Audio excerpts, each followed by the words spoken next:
All right, welcome to the Awaken Beauty podcast. This is Cassandra, your organic beauty, positive mind management, and clinical hypnotherapist. We are in for quite a treat. I've been trying to wrangle this guy in for quite some time. And today we're going to be connecting the head, the heart, and the body. Now, today's guest is one big, beautiful heart and brain when it comes to educating others on mental health, personal biometrics, conscious parenting, and neuroscience. Now, when we explore today, we're going to be going through a muse of how our relationship of self-worth, emotional awareness, high performance, and how our past experiences shape the nervous system, our brain, and our reality. Now, to sum it up, when I think of Chris, he helps brilliant human beings get real, drop the act, and courageously walk in their truth in a world full of masks. Now, a little bit about Chris. Dr. Chris Lee is the founder and CEO of Elemental Shift, a neuroscience-based consulting company educating on brain-based creativity, productivity, motivation, and research-based strategies for a healthier mindset. Chris has consulted with 8-figure stockbrokers on Wall Street to technology companies in California using custom biometric and neurofeedback data to build more resilient companies from the inside out. Pretty impressive. Ultimately, Chris's journey, a profound love of the brain, is to help other skeptical minds open up their emotions, build deeper relationships, and get out of their own way. So with that said, I am going to go ahead and welcome this beautiful being into the Awaken Beauty podcast. Hello, Chris. Well, hello. It's very lovely to be here. That's right. I wrangled you in. It took some time, but here we are. And I feel like we almost have to tell the story of that. So for those of you that are listening, I also run a podcast, and we were going back and forth, and we were like, oh, wait a second. I was asking you to interview, I was getting you on my show and you were getting me on your show at the same time, like two people just out there living this life of service. Just, it's great to have that level of community. Yeah, there's so much I want to help people really understand about just both of our passions. Right. I often think like, did you put your brain in my head or did I put my brain in your head? So we've got a lot to share, and so we're gonna jump right into it. And as you share your story, I'm gonna flip a light on, so don't be alarmed if I head on the screen for a second. But you know, I could listen to your story over and over again. It's such a riveting story. So I think it's part of what fuels your passion for what you do. So if you don't mind just jumping right in and sharing a little bit about your story and how you landed into the work that you do. Yeah, absolutely. So profoundly grateful to be here. And I'd like to welcome everyone to the biggest accident that was unintentionally created. So I'm a profound believer that something larger than ourselves kind of like paves this path for us. And we're all kind of endowed with these specific gifts at birth. And there's a Pablo Picasso quote that says, the meaning of life is to find your gifts, and the purpose of life is to give that away. And I heard that when I was too young to understand what that was. But when I was first getting into my doctorate degree, I started to feel this agitation, or like a calling that there was something more inside of me, something more to give, something more to understand. And like a good, young man in his early 20s, I suppressed that feeling down of like purpose and mission and just put it underneath expectations and like what I was supposed to do and, follow the path. So I was going to graduate. I was going to have, the 2.3 kids, the 1.5 dogs. I was going to do the whole thing. Luckily for me, the universe kind of opens us up and says, we're like, great, that's nice. That's a great idea. But like, I put something inside of you that like you need to share with people. And I'm a slow learner, despite lots of education, I'm a slow learner in this pathway. And luckily the universe will create these opportunities to put you back on that path to express your purpose and like share it out to the world. So I think a lot of us get those whispers, right? In my family, we call it the white ceiling syndrome. You try to lay down at night and you're just like, there's something here. There's something inside of me that's like asking to come out. And I was really great at suppressing that voice. And eventually you start to get some of these like louder agitations and some of these like louder voices coming through like, hey, like maybe you should like try to do something else, or like there's something inside of you that's like ready to get out. And I was like, no, like And I got 40 hours of class on top of like, trying to have a social life and all of these other things. Like, I don't have time for this type of thing. And after you get those like screams, the universe goes, okay, we got a slow learner over here, like 2x4 to the back of the head, like this way, young man. And still, after I got those loud, like riveting, I was like, yeah, I think that like, I'm going to finish this up. I'm going to go into practice, it's going to be good. And, I'm going to just like have the routine and the consistency. And still there was another phase after that. So when I was 1 year into my doctorate program, the universe said, all right, we got a slow learner. Like, let's get him like back on to like expressing that potential. So I just finished up a neurophysiology midterm lab practical, and it just destroyed me. Like I walked out of there and like, I was like, 20% maybe like on a good day. And like, it was rough. Like you ever take those tests and you're like, oh, wow, that I did not study the right subject at all. That was me. And at the time I was like living in Atlanta. So I had a really beautiful, like maybe $50 21 speed bike. So got on my 21 speed bike and I was going to like, all right, today I'm going to treat myself, right? I'm going to celebrate. It's the weekend. So I rode myself to Walmart and I was going to treat myself, right? So got a nice $3 bottle of wine, got some like clearance dark chocolate from Easter, which was, I want to say it was less than a month ago, but Lord knows, right? And I went home and I was going to watch Friends and cry on the floor because that's just the opportunity that was available. So I'm bebopping home and I'm going down the final stretch, like one last hill, right? And it's still daylight out. And out of the corner of my eye, I see this black SUV blow through a stop sign. And I remember thinking to myself, like one thought, and it was pretty much, oh shit, right? There was no way that I could have stopped. Like I was bombing down this hill. I was probably going 35 miles an hour. They must have blown through that stop sign at like maybe a similar speed, and we collided. I got hit into a ditch and I don't remember pretty much anything. The last thought I had was, oh shit. And I woke up and there was somebody like trying to like help me out. And it turned out to be a homeless gentleman who had not seen it all because I had been laying in the ditch for like an hour or something like that. The car hadn't stopped and this gentleman ended up helping me up. And at the time I had such a bad concussion, I couldn't really speak. But I picked my bike back up and I was like in such a like fuzz that I was like, oh yeah, I'm like, I've got myself home. Like I literally walked myself home. And I stumbled up the stairs to our little single bedroom apartment. And my roommate, luckily for me, was my brother, my older brother, who's also getting his doctorate. So I like open up the door and he looks at me and he's like, what happened to you? And I like collapse.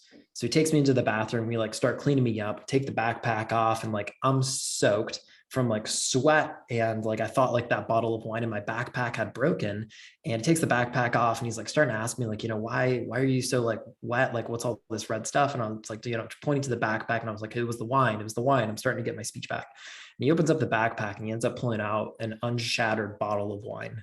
And I was like, oh no, this is not good. So we rushed to the hospital.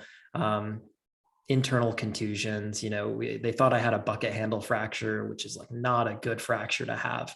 And they did a bunch of different things to make sure that I was going to be okay. So, tried to stop the bleeding as much as possible. And they sent me home and they said, hey, like, don't move. Like we can't cast a pelvis, right?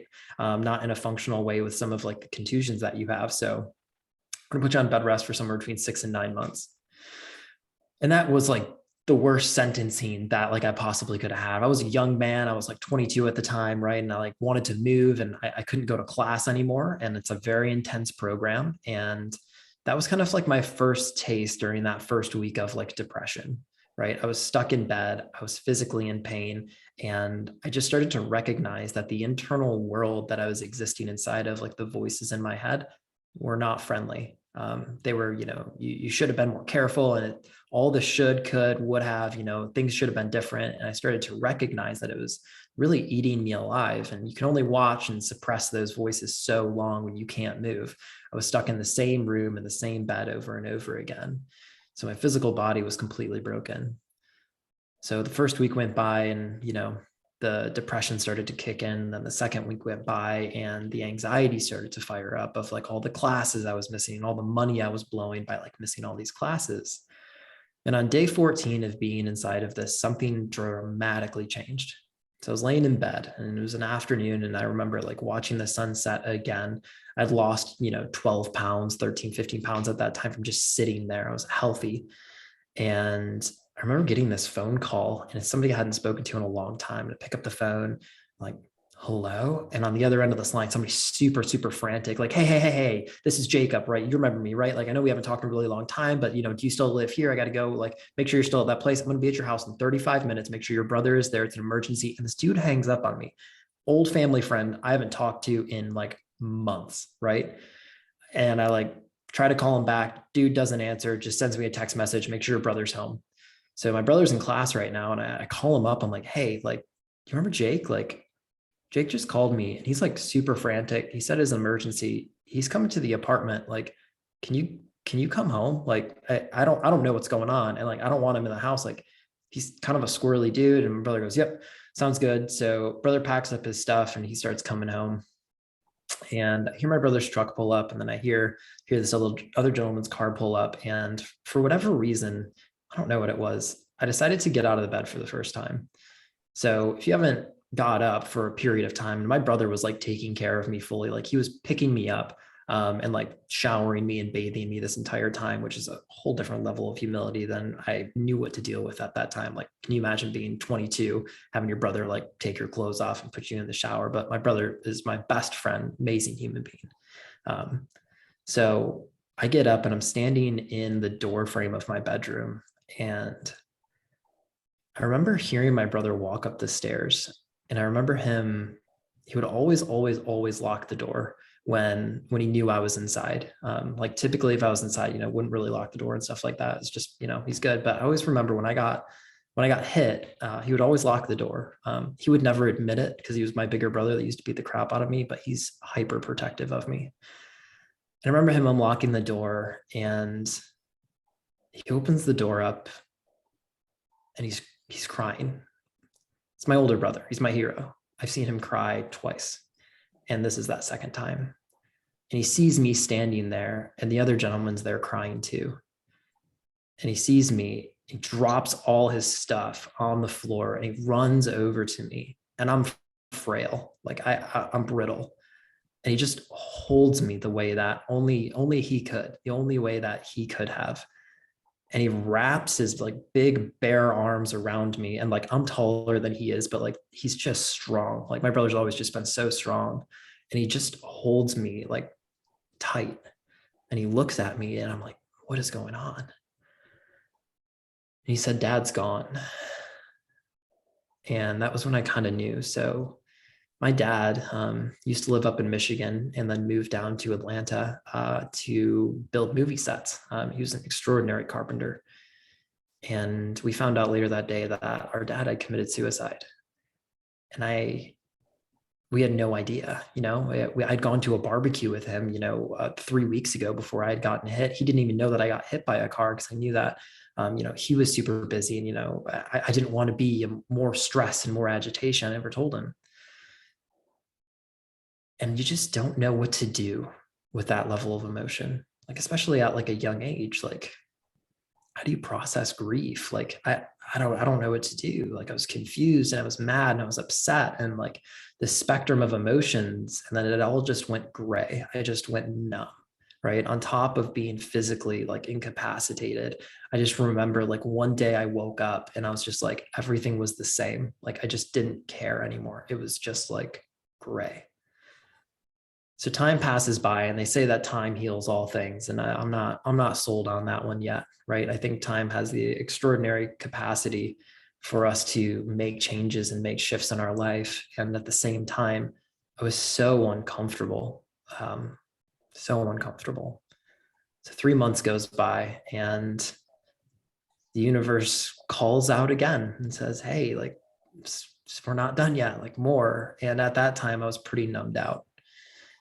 So I get that next call, literal call from a woman that I was dating at the time. And she calls me and she goes, hey, are you at home? And yeah, I'm at home. And I was, going through the motions of like, class, and I was just not there. I just remember just being in complete dissociation. She says, cool. Like, I got something pretty serious. I got to come over. I got to talk to you. And I said, okay, whatever, right? That was my thing, like, whatever, cool. Comes over and she like comes into the bedroom, closes the door, sits down and says, "So you're going to be a dad?" I was like, "What?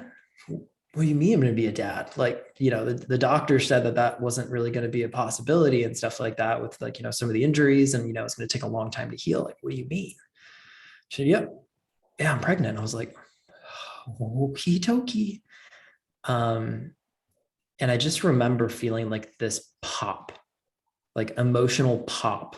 And it was an energetic thing. And like, I don't know, but something broke inside of me. And if you would ask me at the time, I would say I broke down, truly would have broke down. But really what that was is a breakthrough. And I can appreciate that now, that all of these stack of circumstances created this burying effect. And inside of like that depth, inside of that grief, inside of that confusion, the fear, inside of everything, I planted myself, right? And I grew from that like a seed. But boy, it was uncomfortable. So the next day after I found out that I was going to be a dad, the school calls me up and it's like, do you know the school counselors that are just like too happy, like just too like, "Hey, like, I hope you're doing good, Dr. Chris. Like, I just wanted to call you and let you know that like all of your loan finalizations have gone through. It's going to be looking like $250,000. Have a great day," and like hang up on me. So I'm like, going to be 23, a dad. My dad's gone. I have 3 years left of school. What is going on? Like, this is a time where you call your dad, right? The dad's not there. Okay, well, let me like try to like feel my way into this, but complete shutdown, complete freeze response, complete anxiety, complete depression, everything just swarming into that stuck feeling of like, I am so stressed out, I don't even know how to breathe sometimes. And I would catch myself like with this apnea and I just, okay, all right, yeah, we're back, we're fine. So was going to therapy, and therapy is extraordinary, and it just wasn't working for me. I would leave there and I would feel worse, or I would feel even less. And that was the real struggle. And I couldn't sleep. I couldn't eat. I couldn't do anything. My body hurt. My brain hurt. My emotions hurt. Like I felt disconnected, dissociated. I felt confused, mad at the world. Like, what did I do to deserve this? And it just got going and going and going. And then one day everything changed. I remember this one day, and it was one of the most remarkable days, a genuine miracle, I must say, in my life, that sometimes at night when I just couldn't sleep, I would either walk or I would go for a drive. And this night I ended up going for a drive. And I just remember like it was February and I had the windows rolled down and I was just going. And at a certain point, I just remember like not being there, like so dissociated that like it almost felt like I fell asleep or I blacked out or something inside of there. I don't remember. I just remember crying so hard and like screaming so hard that like it just went like blank. And that was when the miracle happened. Like truly, that's when the miracle happened. And I woke up in this bathroom, this like grody bathroom, and I was there with somebody. And I didn't know what had happened at this point. Like for all I know, that I had like crashed my car and something else had occurred. And what ended up happening is I had drove my car like 200 miles up from like Atlanta all the way through like up into the mountains. And I was in a Waffle House and I was like in the bathroom and I had like somehow like pulled into this, and out of the kindness of her heart, this waitress got me out of my car and brought me inside and like brought me into the bathroom. And like it was the truest level of unconditional love witnessed by my soul that I had ever like seen, that I've ever heard of. Complete stranger. I had no idea who this woman was, right? And I finally started coming back and she's just like, "Oh, hey honey, like welcome back." And I said, where am I? Where is, she said, don't worry, you're safe and it's okay. And I just remember her saying like, "You're safe." And like, she said it in a way and I broke down, right? Like started to cry. And she said, "Don't worry, like you're okay, sweetie." And she like got me up and they took care of me. And the chef was there at a Waffle House. This is a Waffle House. And the chef was there and he says, hey, sport, like, how we doing? And I was like, I don't know, man. Like, he obviously, like, I was like bloodshot eyes and everything. It's like 4 a.m. He's like, how about some breakfast? And I said, yeah, sure. Like, I don't have any money, but he's like, dude, don't worry about it, man. Like, there's no one there. Right.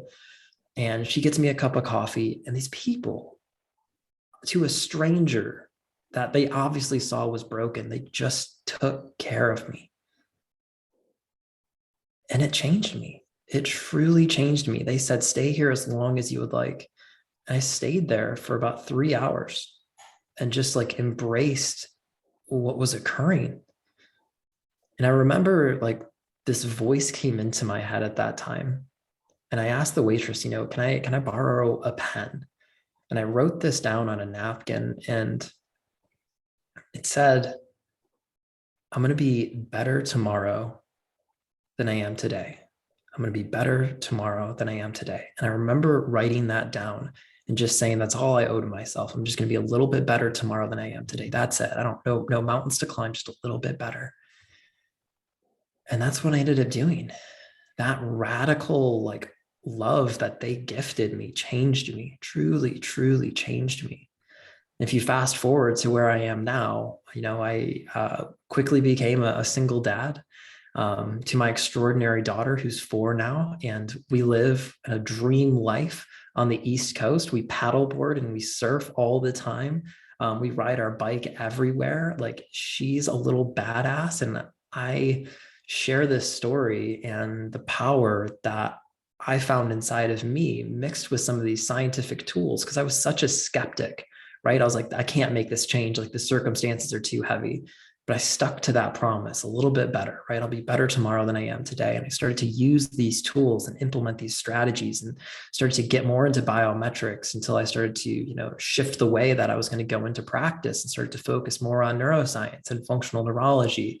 And after school, I finished up with my doctorate, and I had actually ended up skipping my graduation to go serve clients, to go speak and talk to this mental health facility, and brought my daughter with me, and we celebrated, and it was an amazing time. But the struggle and just all of the crap stacked up, but this is the beautiful miracle that I get to exist inside of today. And there's not a day that goes by that I'm not just profoundly grateful for all of that struggle. Yeah, breathless. And I can feel the resonance of those that'll be listening to this, Chris. And that it's just, your story is so magnetic, but your after story to me is even more magnetic in what you created out of your life. And when I think you and I, in parts of our lives, we just love knowledge so much, but we also know, and through your story, it proves that the mind can't heal the mind. And the realest solution is through integration, and however long that takes, and whatever peaks and valleys that takes. And so I know nobody better than for those that have been there to really be in a non-judgmental space, and to really then hold that space for somebody else, because you hit bottom, like you hit rock bottom. Oh yeah. So, and even, if I reflect on my own story, hit complete burnout, like literally on my deathbed.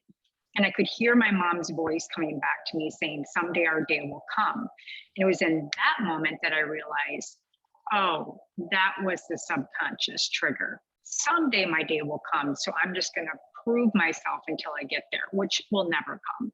Right. So it's that, I don't think it's just the pain that we find our drive, and you can tell me what you think about this, but it is that insane love of helping others.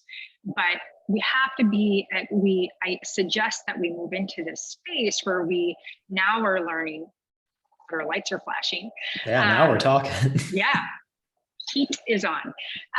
But just really this integrated world we're moving into, especially out of the last 2 years, and what you do with your community, what I do with my community, is really slowing the train down and getting out of the mind and into the heart and the body. And you do this with biometrics and all of this, but I say that to say, we're not going to get where we want to go in a top down. We need to start No. moving bottom up. And that Yes. means from a toxic hierarchical structure that we're seeing break right down right now to all of us being able to heal and heal together. So, you know, what you've kind of now set up now and what you've learned, maybe you can kind of bring us into the now and really help us understand your group is wired for worthy. And you've kind of brought in all of these different modalities and obviously just being present with everyone with co-regulation. So tell me a little bit about what does that look for you like for you now, especially with where we're at in society, and how have people been able to adhere to what you've been able to give them, and what are you noticing? Yeah, such good questions. So I think one of the biggest pieces that I was missing when I was, young and challenged with all of those things and like trying to find out what the heck I was going to do and like, how am I going to pay for rent? And like, all right, we got to get baby girl fed and all of those other things. And, I want to be present with her. That was the one thing that I just keep remembering is like, people kept telling me, your power is in presence, your power is in your presence. I was like, I don't feel present at all. I feel so dissociated. Like, I feel like not here. Like I'm watching me like go through life. Right. So I started to have this realization that, okay, I don't feel safe enough to be inside of my body. And once that started to click in and I started to understand, great, like I need to create this level of safety in my body. And like you said, top down is not going to work. Like we see this consistently with the way that mindset type of work is starting to phase out, and we're phasing in like somatics, right? And hypnotherapy that are creating this level of embodiment and this level of presence, which is just gorgeous, right? Yeah. And that was what I started to realize is great. If I need to get this level of embodiment, I need to turn on the right areas of my neural real estate to allow my body to integrate the experiences that I've had, right? Because my body doesn't feel safe and I go to like reframe or like rewire my nervous system, I'm going to rewire those pathways. Even if I'm saying, I want to be abundant, I'm doing that in a fear state. And the emotions that we experience in the body are truly what create the lens of our reality. So if I could start to bridge that gap and use that vehicle of understanding for me to feel safe, I could compartmentalize it enough to make that 1% shift every single day. The missing key that I just wish more people, especially, I work with, stressed out, burnt out, type A, overachieving perfectionist, like y'all are my homies, right? And we like that group of people like love to do it alone. We feel like we're a burden if we have anxiety or burnout. So we'll just go at it alone. And that is like, our Achilles heel, that we like think we have to do it alone. And I wish somebody would just continue to like yell and scream from the rooftops that you don't have to do it alone. We are not meant to do this journey alone. And that's the power of co-regulation, right? So regulation in and of itself is bringing back the areas of our nervous system and our being that allow us to have utility in that moment, right? It allows us to reframe, it allows us to feel safe. And once I started to understand that, well, one of the greatest components of our nervous system that it's primed for, and this is, the research of Dr. Porges in polyvagal theory has been saying this since the 70s, right? 1969, he started to publish this work on heart rate variability and co-regulation. It's like, oh, when we're in community, we heal, like we start to heal and get ourselves back in present. And one of the key components that I continually to tell people is like, you can't read the label inside of the jar, right? You are missing all of these different blind spots. And if you could have the ability to be in a community that supports you and sees you in a non-judgmental way, well, now you're really going to get onto something, because not only is that non-judgmental container that other people set for you contagious, but it's not teaching you what to think. It's creating the container for how to exist.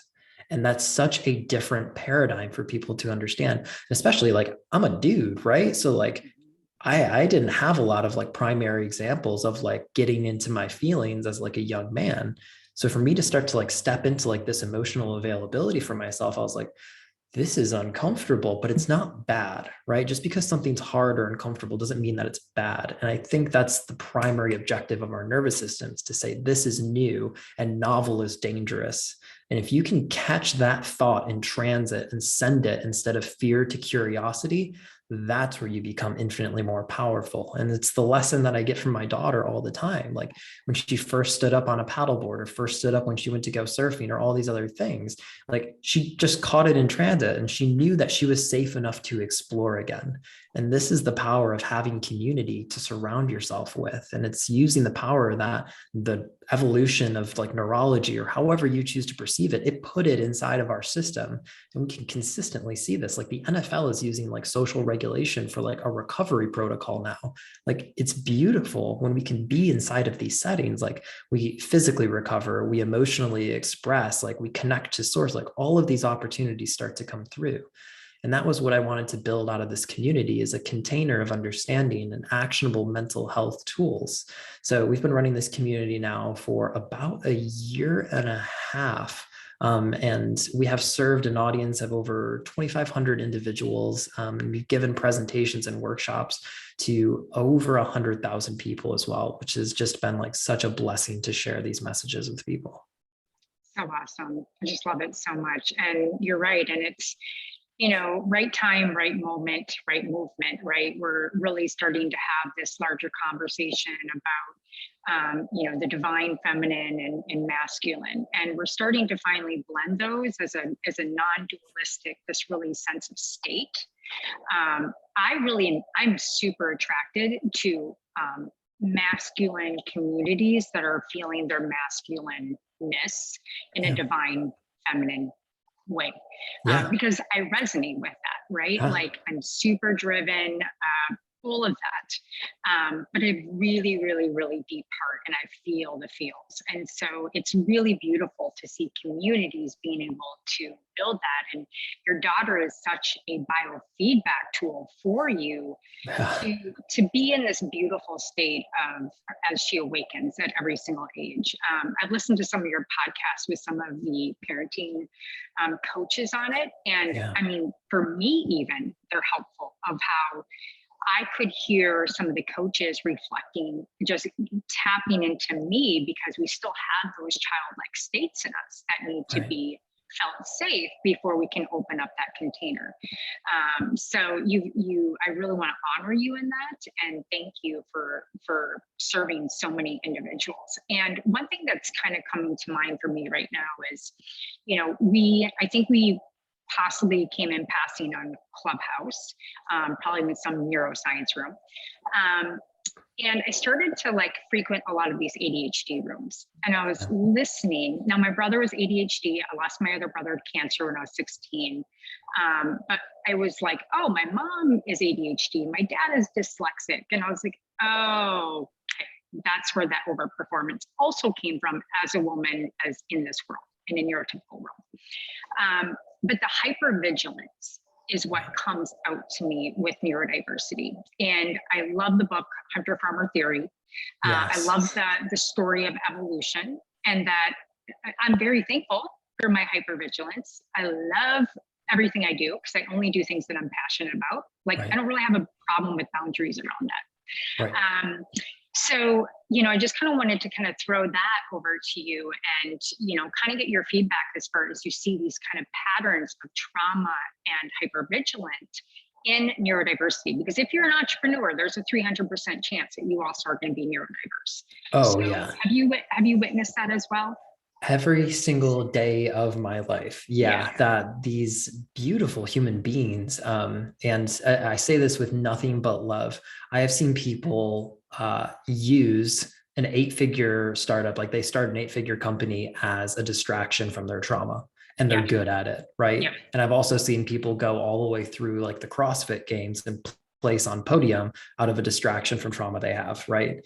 And those behaviors are not bad. Right. I want to remind people the behavior is not bad. The battery needs to be changed, because we're running a battery on shame, guilt, and isolation. And instead, what if we could open it up to peace, love, and joy? Right. And that is an infinite battery. Right. And you can see that in the neurodivergents that have done that dirty work. Deep emotional work is leg day. You don't want to go. It's going to feel sore the next day, but you are so much more strong because of it. And you can feel those people when they walk into the room, right? If you've ever been to a conference for any kind of business incubator, those people that walk into the room, and you're like, I don't know what it is about you, but I like you. Super magnetic. Yeah. Yeah, they have that capacity to that, Totally. right? And you can tell, you can feel them. Like before they've said a single word, you can feel them. Yeah. And it's just finding those systems, especially if you are neurodivergent, to have reflection. One of the things that neurodivergents really struggle with, again, is having protocols for recovery. Yeah. And this is where biometrics are so powerful. They're like, yeah, I'm totally recovering. Like I only ran 12 miles this week. And I'm like, okay, let's like slap some biometrics on this and really see how your nervous system's doing. And then they like come to me like 2 weeks later confused, and they're like, something's wrong with this thing. Like it says that I'm completely burnt out and that I'm sleeping like 3 hours a night. I'm like, no, like the numbers aren't lying. We just have a little bit of work to do. Right. And then they start to like get into this work and rest and recover. And then out of nowhere, it's like, oh my gosh, I didn't know this level of performance was possible. Like I'm not like mind setting or shaming myself into action now. I'm doing it because I have the opportunity to do it. And like that switch is like one, it stops being like, in the gray and in your mind, and it drops down to an embodiment of service. And that's where you see that, right? That's where you feel those people walk into the room. Yeah, 100%. I mean, you're on, absolutely so true. And, I've kind of coined it the high achiever stress disorder, and you and I kind of had a short talk about this, and it is my movement, right? And I think it kind of ties into a lot of what you do as well, because you're definitely a high performer. But I went back to school for functional medicine when I was in my 20s, and I just love Dr. Greenblatt. And my hope is also, as we continue to move into this space with co-regulation, polyvagal, I also noticed the neurodivergent world starting to talk about the embedded shame, the hypervigilance. There's even science out right now. I don't remember, it's like the shitamaki, whatever it is, but our food, I mean, literally, we're now 2 generations in that our literal food is missing amino acids in the food. Yeah. And so are these children, right, we wonder why we have a 4x growth of all of these different neurodiverse situations, is that our food is breeding children that don't have complete neural structure that they need to be able to function in the world, right? And so this trauma informed, with even saying that, is so critically important that we not only build it into the mental health industry, but I'm bringing it into the coaching industry, trauma informed sales.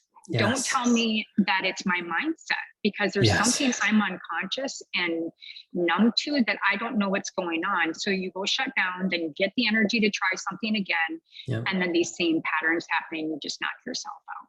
And that's why these communities and trauma informed is so, so important. But then also bringing in, what I also love that you do is the biometrics. I'm really big on DNA testing, as well as doing your neurohormones and your hormone testing. So moving from this very big pharma, I think in the last 2 years, looking at a decentralized world is really exciting for me, because not only is it taking our money out of the hands of toxicity, but it's also taking the medicine out of hands of toxicity. And people like you and, functional medicine and healers are really going to be able to step in and be able to monetize what they've worked so hard on and what their natural gifts are. Yeah. And it's like this extraordinary space that we're creating, this decentralization of everything is beautiful, right? So we saw the decentralization of education, right? And news. So like one of the biggest news channels right now, this is like going to be hilarious. Joe Rogan is like one of the biggest media outlets right now. Joe.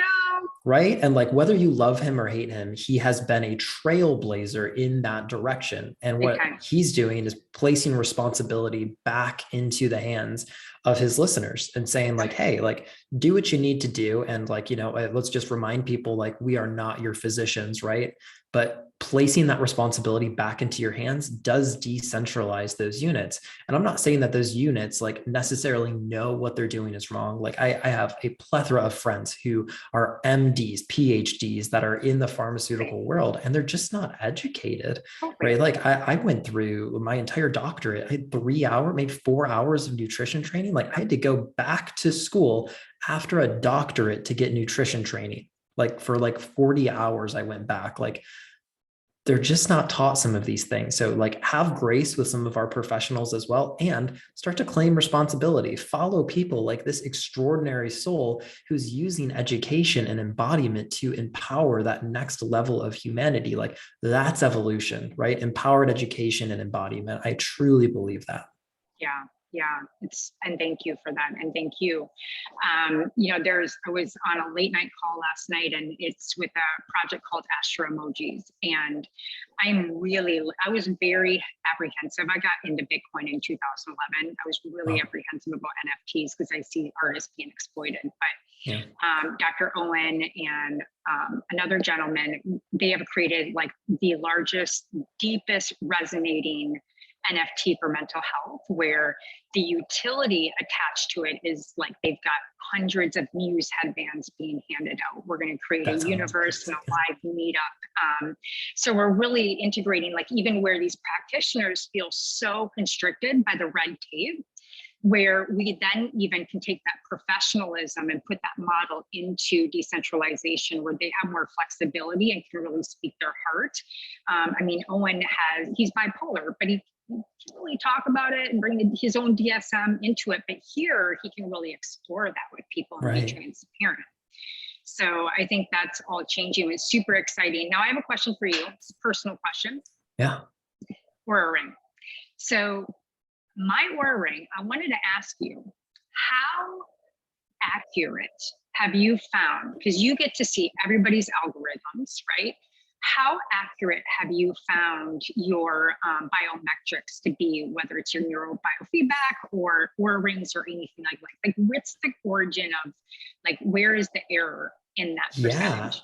Yeah. So this is such a good question. So for those of you that don't know, there's these biometric devices. One of them is called an Aura ring that you place on your finger and you use it. Mine's literally charging right now. And it's reading your biometrics out, and it's going through HRV, oxygen saturation. It's going through deep sleep cycles, and it gives you recovery. It goes through a bunch of different things, right? Which is really, really beautiful. Now I have one of those. I have too many devices in my house, but let's just say I have three basic ones, and they go up in the intensity of their application and the intensity of their precision. And then I also work with clinical labs that their precision is upwards of like 99%. So those big clinical devices that are doing neuro and biofeedback, the challenge with them is that they cost hundreds of dollars per session. And typically there are like 20 locations around the United States. And if you have them in your country, they're even further away, right? So the power of having biometrics on your hand is that they're constantly available to you. And what's really beautiful is you can start to look for trends and patterns. So before we go into the accuracy of that, it's really nifty to see the trends and patterns are what really start to make a difference, right? So even if the numbers are like not accurate or precise at all, you can still see trends. But this is where Aura Ring is really starting to take off. And another company who is their, I would say rival, but one of their competitors is called BioStrap. And the technology that they have, the hardware is not changing significantly, but the AI software that they're using is increasing the accuracy of it. So they're making algorithms for the specific user, which is beautiful, right? So the accuracy, I think, is probably somewhere between like 80 and 90%, depending on, the color of your skin and like how the fit and all of these other things. But even if it's like in the lower percentage and it's like 60%, right? You can still recognize trends, right? And that's what's really important. Am I sleeping better? Am I doing better? You can take the accuracy of those things. Now, where they really get even more powerful is in your ability to have feedback sessions, right? And this is where I do a lot of work with my clients to say, okay, let's do a feedback session, right? We're going to do something similar to a meditation or an embodiment or a safety meditation. So look at your data and let's follow along and let's go through this data right here. This number correlates with this feeling, and the brain's an associative learner, right? So, okay, when I breathe like this, that number changes. And you're right, I do feel a little bit different in my gut, and making those correlations, that's where the power of biofeedback, I think, really is. And then in the long stretch of it, looking, okay, am I sleeping well? Am I recovering well? And starting to use numbers in that way. But every update, every software update that Aura does, like their accuracy continues to go up, which is like amazing. And once they start to get, better codes and better algorithms along with that, like I think the code will continue you to go up to the point where, you know, you can work with people like me, send your data to me if that's what you choose to do. And we can have conversations about like, hey, like this is looking a little bit squirrely. And there's, you know, people out there with Apple Watches that are commonly safe from heart attacks because their blood pressure's through the roof. Their Apple Watch is going off. They go to the hospital and they're like in pre-cardiac failure. It's like, oh, well, that's kind of cool too. So I think that's where that power really is. Yeah, I love that you mentioned the trends. I know you're short on time here, so we probably got to close up. But I love how you mentioned that. It's you know, it's interesting. I get mad at my Oura ring. I'm like, you're lying to me. I did not get that little of sleep. And it is interesting to watch the trends. And I had some like dental work done and old infections and things of that nature, and shifted my bite. And what I found is over shifting my bite, my air passage increased. And it clicked to me that I now have less, you know, neck pain, all of that. And I can look at my biometrics and I can tell through all of that work on how just how my body alignment really helped my sleep at night. So it is so empowering. I think people get really overwhelmed. But even if you could just track one thing, if you're concerned about your sleep, great. If you understand what HRV is, the space between the dots, great. But yeah, I love that you're doing that. And I just love technology so much, the good technology. So I'm sure many of our peeps will be reaching out to you if they have any questions about that as well. I mean, we didn't get to talk about neuroplasticity. I know. About the default mode network. I mean, there's just so much. So we're gonna have a part 2. It's gonna be great. I'm excited. Yeah, well, you're rad. And, you know, I love the community that you have, Wired for Worthy. I love the name of it. I love what you're doing, and continue to be the beautiful human that you are. And so everybody knows where to find you. Can you maybe just share your socials and kind of where you're at? Like, one thing real quick, love the gutter taco and the Labrador brain. So if you guys don't follow Chris on Instagram, like, you must. He's like my daily muse of laughter every day. So, okay, over to you, my friend. Yeah, all my stuff is at Dr. Chris Lee. It's pretty simple to find. And then I run a podcast called The Healthy Mindfuck too, where we talk about all of these things. I will give the caveat that if you're listening around children, there's swearing that goes on, but we talk about the hard things that you're not allowed to talk about at Thanksgiving dinner. And it's action oriented is what those episodes are. So go ahead, and if you're called to do that, check out. And then I truly mean this. If you have questions, comments, or concerns, please feel free to reach out. I'm the only one that runs my social media. I don't have a team that looks at those messages. So if you have something you want to connect or share, I'm here for you. Awesome, Chris. I am just so thankful for you. One quick last question that I asked everyone. What is one thing that you on the Awaken Beauty podcast have really awakened to, a deep thing that you've awakened to as of late? So you and I had a conversation a few days ago, which reminded me of the power of like divine energy. And like, I'm a scientist, like, don't get me wrong. Like, I have a lot of different like certifications and like all the science is home. And you just like held this, like, I just don't have a language for it. So I'm going to use Chris language, this brick shithouse feminine energy. And you just held this down for me. And that created such a fucking ripple through the rest of like my week that I was like rip roaring ready to go. So when you find those people that like don't like see like the shit, but they see your soul, hold them close. That's what this has been. So awesome, Chris. Thank you so much. And thank you so much for receiving. So yeah, I see things and feel things that sometimes I don't want to, but you know, you're such a light to so many, and continue to shine. I mean, you're so much to so many. So thank you so much. All of you that are listening, please do make sure you reach out to, especially on his socials. I mean, he's always on, he's sharing things that is absolutely true that you will not share at Thanksgiving. But appreciate you so much. We'll do this again. And with that said, my friends, until next time, stay sane, get sleep, and always bring your sexy back. Thanks, Chris.